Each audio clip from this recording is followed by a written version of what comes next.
സഹോദരങ്ങളെ, നമ്മുടെ സ്വന്തം കാര്യം മാത്രം നോക്കിക്കൊണ്ട് നമ്മുടേതായ നമ്മുടെ മേൽ വ്യക്തിപരമായി നിർബന്ധമായിട്ടുള്ള ഇബാദത്തുകൾ മാത്രം നോക്കിക്കൊണ്ട് ജീവിച്ചാൽ മതി എന്ന് ചില ആളുകൾക്കൊരു ധാരണയുണ്ട്. എന്നാൽ അങ്ങനെയല്ല.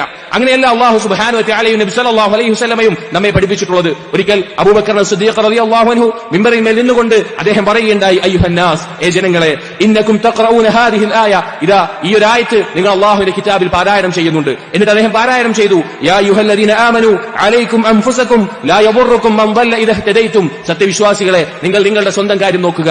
നിങ്ങൾ ഹിദായത്തിലാണെങ്കിൽ വഴികേടിലായവർ നിങ്ങൾക്കൊരു ദോഷവും ചെയ്യില്ല എന്ന് ഈ ആയത്ത് നിങ്ങൾ പാരായണം ചെയ്യുന്നുണ്ട്. എന്നിട്ട് അബൂബക്കർ സിദ്ദീഖ് റളിയല്ലാഹു അൻഹു പറഞ്ഞു, ഇതിനെ നിങ്ങൾ മനസ്സിലാക്കിയത് ശരിയായ രീതിയിലല്ല.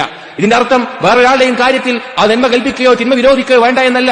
എന്നിട്ട് അബൂബക്കർ സിദ്ദീഖ് റളിയല്ലാഹു അൻഹു പറഞ്ഞു, വഇന്നി സമീഅതു റസൂലല്ലാഹി സ്വല്ലല്ലാഹു അലൈഹി വസല്ലം യഖൂൽ, നബി സല്ലല്ലാഹു അലൈഹി വസല്ലം പറയുന്നത് ഞാൻ കേട്ടിട്ടുണ്ട്, ഇന്നന്നാസ ഇദാ റഅൂ അദ്ദാലിം, ജനങ്ങൾ കാണുകയാണ്, ഒരു അക്രമിയെ കാണുകയാണ്, പാപങ്ങൾ ചെയ്യുന്ന അല്ലെങ്കിൽ അതിലേക്ക് ക്ഷണിക്കുന്ന അല്ലെങ്കിൽ ദുൽമ ചെയ്യുന്ന ഒരാളെ കാണുകയാണ്, ഫലം യഖുദു അലാ യദൈഹി, എന്നിട്ട് അവനെ അതിനെ തൊട്ട് തടഞ്ഞിട്ടില്ല എങ്കിൽ ഔശക അയ്യഉമ്മഹുല്ലാഹു ബിഇഖാബിൻ മിൻഹു, അല്ലാഹുവിൽ നിന്നുള്ള ശിക്ഷ ആ സമൂഹത്തിലേക്ക് പൊതുവായി ഇറങ്ങാൻ ആയിട്ടുണ്ട്, അടുത്ത് തന്നെ ആയിട്ടുണ്ട് എന്ന് നബി സല്ലല്ലാഹു അലൈഹി വസല്ലമ പറഞ്ഞിട്ടുണ്ട് എന്ന് അബൂബക്കർ സിദ്ദീഖ് റളിയല്ലാഹു അൻഹു ഓർമ്മപ്പെടുത്തുകയാണ്. അതേ സഹോദരങ്ങളെ, നാം ചെയ്യേണ്ട കാര്യമാണ്, നമ്മുടെ മേലെയുള്ള ബാധ്യതയാണ്, നമ്മുടെ മേലെയുള്ള കടമയാണ്. ഓരോ സത്യവിശ്വാസിയും അവന്റെ ജീവിതത്തിൽ പകർത്തേണ്ട കാര്യമാണ് നന്മ കൽപ്പിക്കുക, തിന്മ വിരോധിക്കുക എന്നുള്ളത്. വ്യക്തിപരമായിട്ടുള്ള ഇബാദത്തുകൾ സമൂഹത്തിൽ പൊതുവായി ബാധിക്കുന്ന ശിക്ഷയെ തടയുകയില്ല. പൊതുവായി ബാധിക്കുന്ന ശിക്ഷ തടയണമെങ്കിൽ നന്മ കൽപ്പിക്കുകയും തിന്മ വിരോധിക്കുകയും ചെയ്യുന്ന ആളുകളായി മാറണം.